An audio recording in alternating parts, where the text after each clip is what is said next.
శ్రీకాకుళం జిల్లా ఇచ్చాపురం పట్టణ పరిధి సూరంగి రాజావారి కోట ఆవరణలో విద్యార్థులను తీసుకుని వస్తున్న ఆటో బోల్తా పడింది.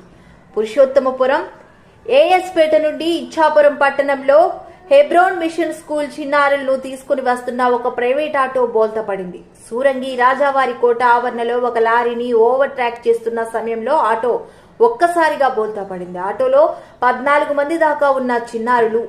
ఈ ప్రమాదంలో 3 చిన్నారులకు గాయాలవ్వగా వారిని ఇచ్చాపురం ప్రభుత్వ ఆసుపత్రికి తరలించి చికిత్స అందిస్తున్నారు.